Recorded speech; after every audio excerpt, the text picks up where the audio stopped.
Moving to Spain is an exciting venture, and I'm pretty sure that one of the major decisions you will face in your relocation is whether to buy or rent a property. Both options have their own pros and cons, and the best choice will most likely depend on your financial situation, your long-term goals, and your lifestyle preferences. In this video, we will explore in detail all you need to know about whether to buy or rent a property in Spain, and please stay tuned until the end of the video because I will also give you my own personal opinion as a real estate expert here in Spain. This is Oscar Toregano from Emerging Investors Spain, one of the leading property buyers agencies specialized in non-resident foreign property buyers and real estate investors. Now, first of all, let's discuss about renting a property in Spain. But keep in mind that when I say renting, I mean engaging into a long-term rental contract, which is totally different to other types of rental agreements such as seasonal rentals or short-term rentals. While seasonal and short-term rental contracts are regulated under the Civil Code of Spain and other special regulations, the long-term rental contract is regulated under a special housing law, so-called LAU.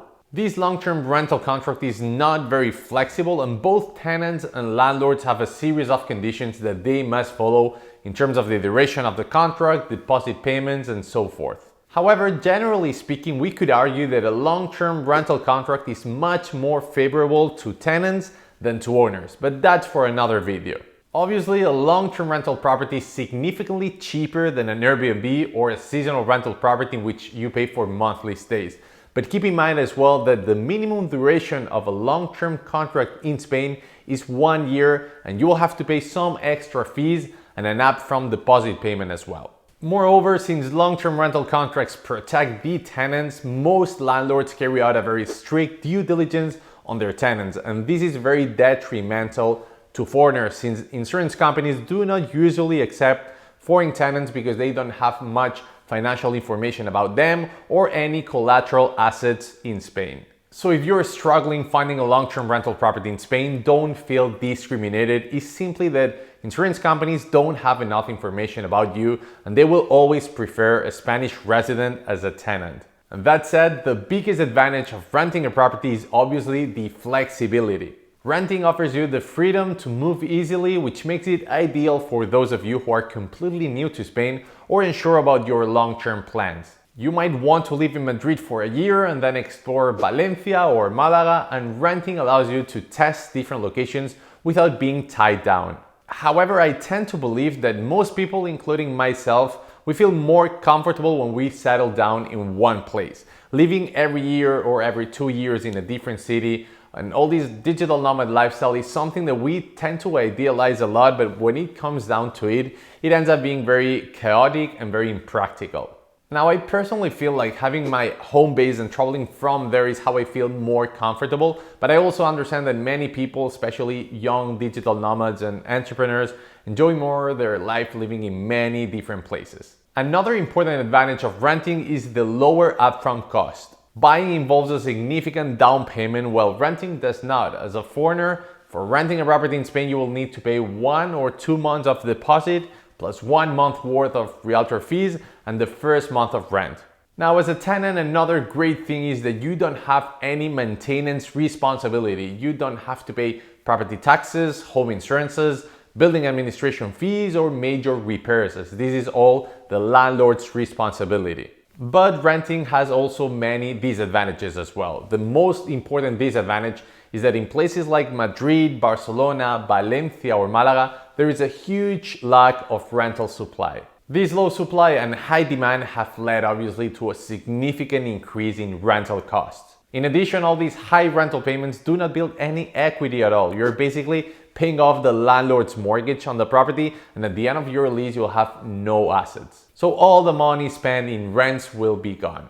Lastly, other disadvantages are the potential instability towards rent increases, non-renewal of contracts or property sales that can force you to move unexpectedly, and also the limited customization of the property. If you like the idea of designing and customizing your own place, a rental property is not a good choice for you. Now let's talk about the pros and cons of buying a property in Spain. To me, the biggest advantage of buying a property is that you are building equity and benefiting from capital appreciation. However, be careful because that's not always the case. The potential capital appreciation will depend on the location of the investment and the purchase price. Properties in highly liquid locations, which means that they have high demand and low supply, always increase in value over time, making them excellent investments in the long run. Another important advantage is the stability and security. Owning a home eliminates the risk of evictions or rental price hikes, and this allows you to create a permanent base and truly settle down into your new life.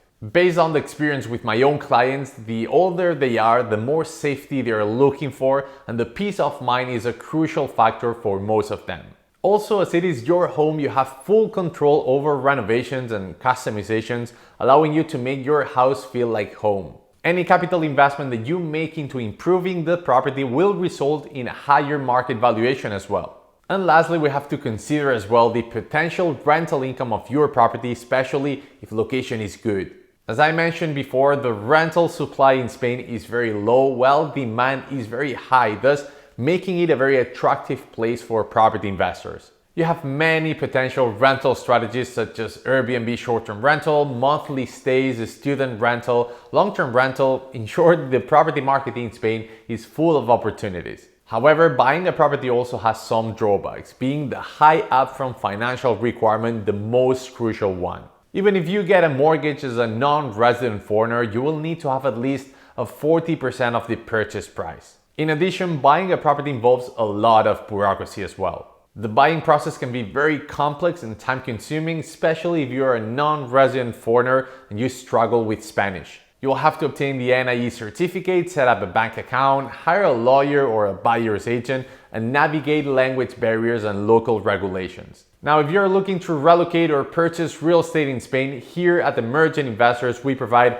all the real estate, banking, and immigration solutions that you will need. All the location and property research, negotiation and contracts management, legal due diligence, mortgage sourcing, bank account opening, tax compliance, visa application. We even provide property management services as well. If you're interested in knowing more about our services, please request a free assessment call with me through the link you will find in the description below. And yes, basically it all comes down to lifestyle preferences, your financial situation, and the duration of your stay in Spain. There is no right or wrong answer, as this is a very personal decision, and I'm pretty sure that you already know what's best for you. Personally, if I could afford it, I would always opt to buy the house I choose to live in, especially if the location has a strong buying demand, and I know that in the future I will be able to liquidate that asset if necessary.